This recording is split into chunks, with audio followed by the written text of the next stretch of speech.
இப்படிதான் இங்க தமிழ் தேசிய கூட்டத்துக்கு இதுக்கெல்லாம் புரியுதா? கேட்டா வந்து கூட்டம் இங்க இருக்குன்னு. இப்ப விஜய்க்கு அது மாதிரி பண்ணிருக்கலாம்ல. ஆக்சுவலா விஜய்க்கு அதுதான் கொடுக்கணும். விஜய்க்கு அதுதான் கொடுக்கணும். மாநாடுக்கெல்லாம் திடல்லாம் நம்ம கேட்கும் போதெல்லாம் வந்துட்டு பாத்தீங்கன்னா திருச்சியில மாநாடுன்னு சொல்லியிருப்பாங்க. திருச்சியில கொடுக்க மாட்டாங்க.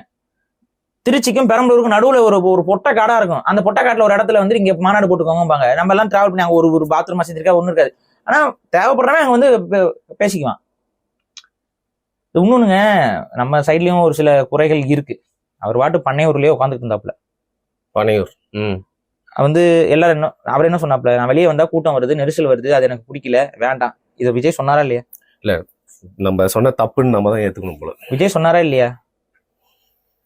களத்துக்கு வா, என்ன மாதிரி ரோட்டுக்கு நீ வருவியா, குட்டிக்கு நடிப்பியா, கயிறு மேல ஏறிவியா, மல்லர்கம்பம் உனக்கு தெரியுமா,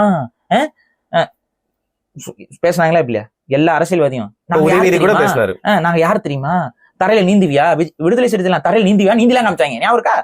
அதுதான் இதெல்லாம் வந்துட்டு வாங்க சார் அந்த ஆளை பிடிச்சி இழுத்து ரோட்ல விட்டுப்புட்டு, அந்த ஆள் வந்து அவருக்கு தான் தெரியுது நம்ம ஜாம்பிஸை வளர்த்து வச்சிருக்கோம், வெளியே வந்தா கடிச்சு கொதறிடுவாங்கன்னு அவருக்கு தெரிஞ்சிருக்குது. பாவம், அவர் வேண்டாம் இருந்தாரு. பிடிச்சி ரோட்ல இழுத்து விட்டாங்க. ரோட்ல எடுத்துட்டு அவரு ரோட்ல வராரு, எல்லாம் பாஞ்சு குஞ்சு அவங்களே செத்துக்கிறாங்க. இன்னும் கொஞ்ச நேரம் தலைவான்னு அறுத்துக்குவாங்க போல.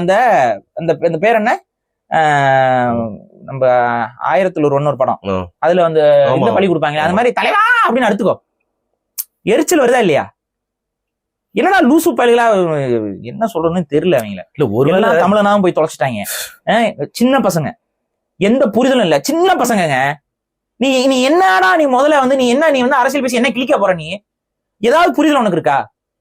ஏதாவது புரிதல் இருக்கா?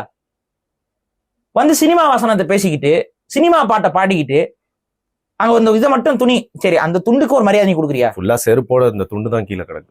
அந்த துண்டை எடுக்கிறாங்க, எடுத்து மூஞ்சிலே அடிக்கிறாங்க. விஜய் அவர் அங்க அப்படி இப்படி ஆடிக்கிட்டு இருக்காப்ல, வீசிக்கிட்டே இருக்காங்க துண்டை. செருப்பும் வந்தது பாரு. அது செருப்பு எவனோ ஒருத்தன் உள்ள கலந்துருக்கான். யாரு கலந்துருக்கான்? சரி யாருன்னு தெரியும் அவங்க. அதான் அந்த பக்கத்துல தானே இருந்திருக்காங்க. அதுதான் ஹாஸ்பிட்டல் பக்கத்துல அப்படியே உடனே போயிட்டு இவங்க அட்மிட் ஆயிடுறாங்கல்ல. இந்த பாட்டு ஒண்ணு பாடி இருந்தாரு. இல்ல எனக்கு என்னன்னா, எந்த ஹாஸ்பிட்டலுங்க வந்து ஐசியூ வார்டுக்குள்ள மினிஸ்டர் எல்லாம் விட்டு வேடிக்கை பார்த்துட்டு இருப்பாங்க, வீடியோ எடுத்துட்டு இருப்பாங்க. ஐசியூ வார்டு தானே அது, எல்லாரும் ஐசியூ வார்டு தானே கொண்டு போறீங்க.